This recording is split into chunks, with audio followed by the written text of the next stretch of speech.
English guy in Mexico.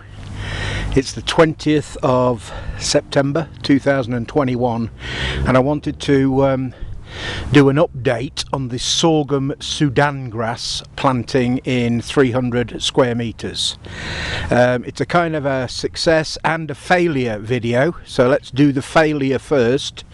In the original video, all of this soil here was completely barren, and what we did is we in those first couple of videos we dug a small trench between these posts, and we piled topsoil up into the middle and scoured it with a 4-tine cultivator and planted some sorghum-Sudangrass, which is basically a survivor here in northern Mexico. Well, you can see what's happened.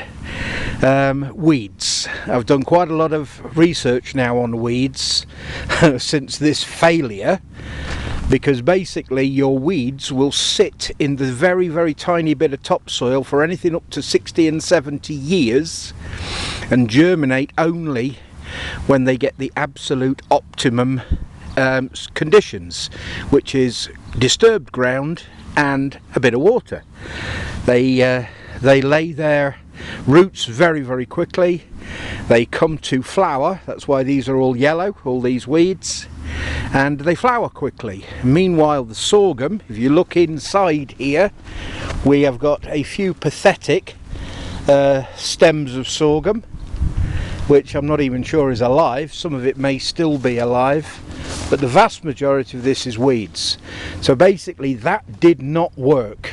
All I've done here is encourage several thousand weeds to grow on this tiny. There's a little bit, strange enough, under this mesquite. Now I'm assuming that we did it in March and April. Unfortunately, we didn't get a lot of rain until May, June and July, but this tiny bit of shade here did actually allow some of the sorghum to come up. But basically the rest of this run here, 30-meter run I think it was, did not work.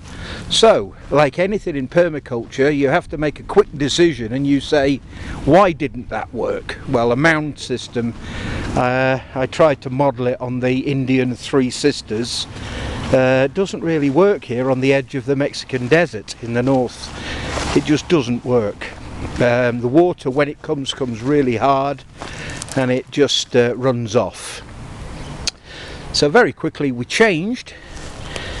Instead of piling up the soil into a mound, what we did is we started digging pits. And you can see here that there are no weeds at all in that pit. Basically all the weeds have formed on the outside of the pit, because we dug up the middle, we put in 1 litre of urine with about 20 litres of water to try and germinate the seeds. All the weeds, look, are on the outside, and in the centre we have sorghum-Sudangrass. Weeds on the outside of the pit, the centre, no weeds at all. Sorghum, total sorghum, sorghum-Sudangrass. We've actually put a bit of sorghum in here as well. I wanted to see whether the normal sorghum would come up, the Mexican variety, but the Sudangrass C4 plant, absolutely superb.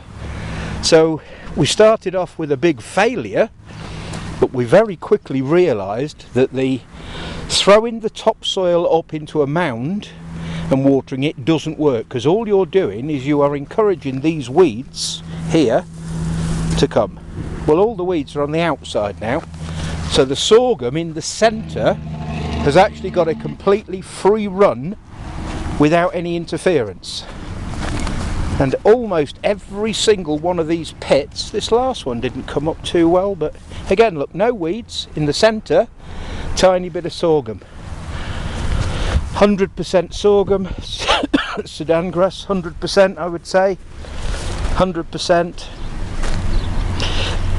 And what we did do with the pits, and this is quite important, when we threw it up onto the outside, it's going to be difficult for you to see here because we've had a couple of thunderstorms. We didn't throw it up into a complete circle. We left roughly 30% up to 50% of the circle free, so that when this central area flooded, which it does, I came up here 2 days ago when we had a thunderstorm, the water actually runs into the pits.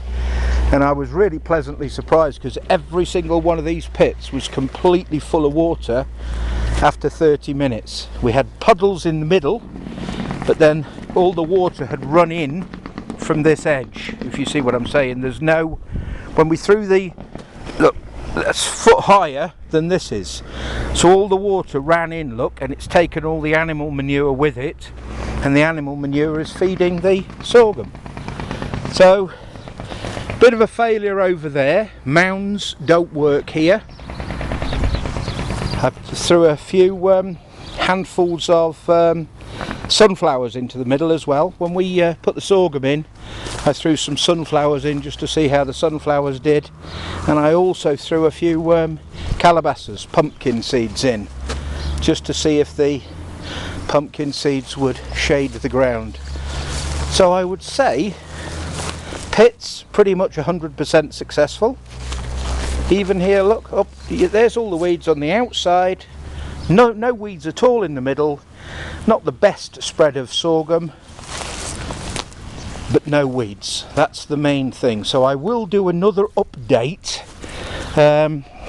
once this stuff has got to, it's probably not going to get to 2 meters, for the simple reason that the actual soil is not fertile enough. You can see that white colour is the normal colour of my soil. There's no carbon in it. Nitrogen, yes, I can put urine in there, but that's a beautiful row of sorghum. But it's probably not going to get to the normal 2 meters, 2.5 meters. I've seen sorghum-Sudangrass on the internet up to almost 3 meters above people's head, but I don't think we're going to get that, simply because the ground is just not fertile enough.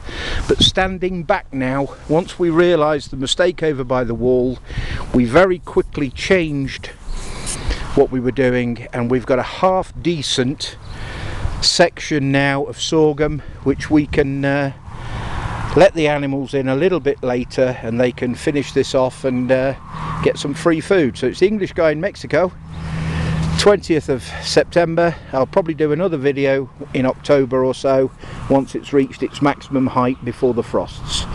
Bye for now.